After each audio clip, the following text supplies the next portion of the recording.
major breach in dogma, scientific dogma, or any kind of dogma, there is a huge backlash, especially behind closed doors where you don't typically hear about it until you get anecdotes from people involved later or whatever.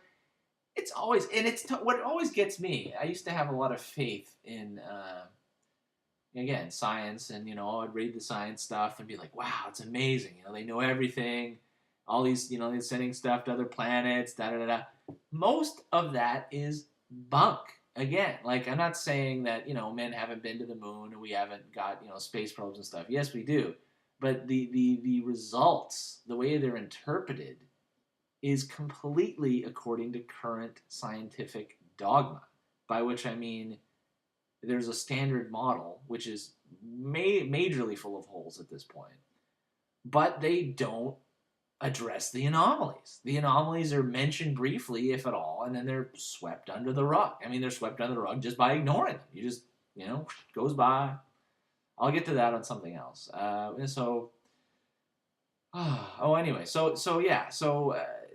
that's the problem. Back to ghosts for a second. The problem is that, well, with all paranormal research, is on one side, you have the debunkers who are dogmatic, scientific oriented, whatever, but they're mostly just dogmatic.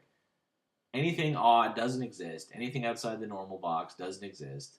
And they're specifically out to disprove things, which of course is completely unscientific. You're not specifically out to disprove things. You're technically looking for the truth, as in what is actually going on. I find the attitude of most people investigating things is not that. They have a particular axe to grind.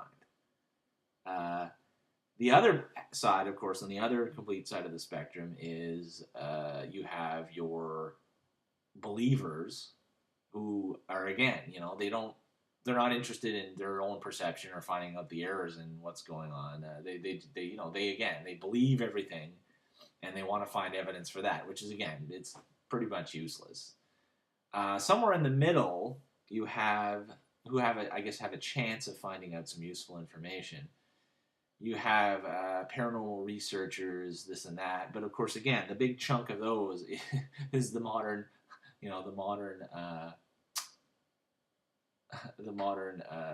trend for ghost hunters, who are by and large just a bunch of freaking idiots with a complete pop culture knowledge of what they're effectively going to look for.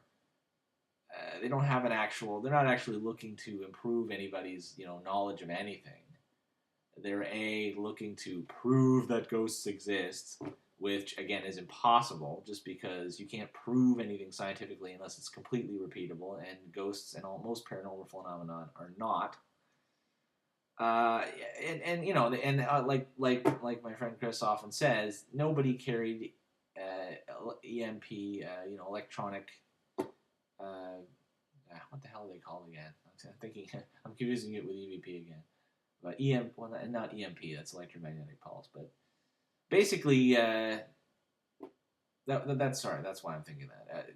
My friend Chris has said, before Ghostbusters, nobody carried a electromagnetic disturbance detector, because in Ghostbusters they had the PPE, paranormal psychic energy or whatever detector, which is really cool and neat looking, love it. But in reality, what you have are small devices that will pick up magnetic fields, energy spikes of various types, electromagnetic field detectors. Anyway, and of course those are by and large completely useless, because there are so many things in modern society that give off an electromagnetic field. So, and anyway, there's a lot of reasons those are useless, and the people using them don't even know how to use them anyway, and they have no scientific background on any of this stuff. Anyway, so again, that's partially why, quite a while ago, I used to be kind of hot for proving things, because I figured, I was like, wow, we're actually making progress. We figured out a fair number of things, but to our own satisfaction. But I was kind of like, eventually we'll figure it out enough that, I didn't think that I'd be able to prove everything to the world, but it was sort of an abstract goal. It was like, yeah, we'll actually be able to figure things out, narrow it down, that kind of stuff. But we've had the discussion about that several times now, actually many times. Not so much anymore because I've sort of gone to Chris's camp, which is basically that you just can't. Well, not even that, but it's just a hugely futile endeavor. It's almost like trying to enlighten someone else. As he's quoted to me many times, you cannot do that. Like, you can find your own enlightenment and possibly lead by example, but you can't. Here's the truth. I will show it to everyone, and it will make them believe. Or, well, that's the problem. Actually, you might do that if you do. If you mastered certain paranormal things and put on a big show of power, you could make people believe, but you're not going to be able to make them actually understand. If their own understanding has to come from their own effort, essentially. And that's pretty frustrating when you realize that you're dealing with stuff that you literally cannot. You're never going to be able to prove, so to speak, to anybody else. But again, I've kind of I've adjusted to that as well. It's not a problem. Um. Anyway, so wow, yeah, I still haven't really got to the meat of ghosts. Again, I can see how this type of thing. If this was a radio interview show, this could go on forever, for a long time. Right. So yeah. Well, anyway, the thing is, I'm gonna keep as I bring out all of these, various things I usually talk about. Eventually, I'll exhaust them, and then I'll only be left with, new stuff or video appropriate stuff. So yeah, I guess that's true. Yeah. So things, the quality of this type of my video blogs should probably, yeah, it'll probably improve. It'll have to improve actually, just because I'll be exhausting all of the various, you know, it's almost like when you start writing, you tend to write crap for a while because your brain's just kind of, you're just kind of dumping everything that's in there. But eventually it refines because as long as you keep your intent flowing. Well, I think I'm gonna keep going until like my throat's almost getting kind of dry. So I'll keep going until my voice is tired, which probably will be another 20 minutes, which will make this an hour. Wow, pretty amazing. Actually, I think I'm gonna get a drink. Just one second.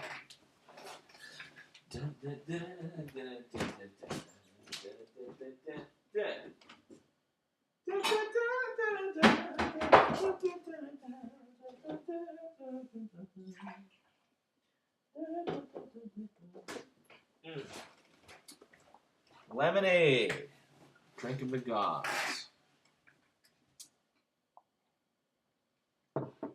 That's a little better. All right. So.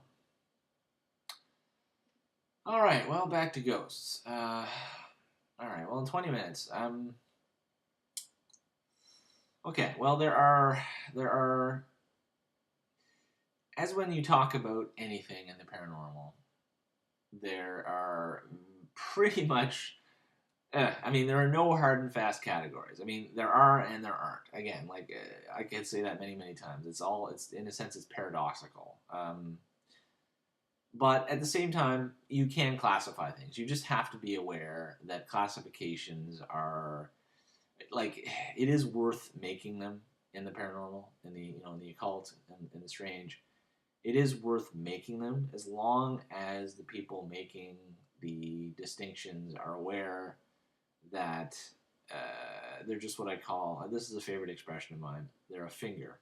By a finger, I mean from the expression from Bruce Lee, actually. I think it's an expression from the Eastern esoterica. He goes, "No, don't look at the moon." He points at the. He's like. It's that thing where he's trying to, basically give the secret of kung fu to one of his students, and he basically makes the point that there's the moon, and then there's you pointing at the moon, and when you point at the moon, Like, it's useful to point at the moon because, you can look at your finger or you can show somebody else, go, hey, look, there it is. But the problem is people often don't look at the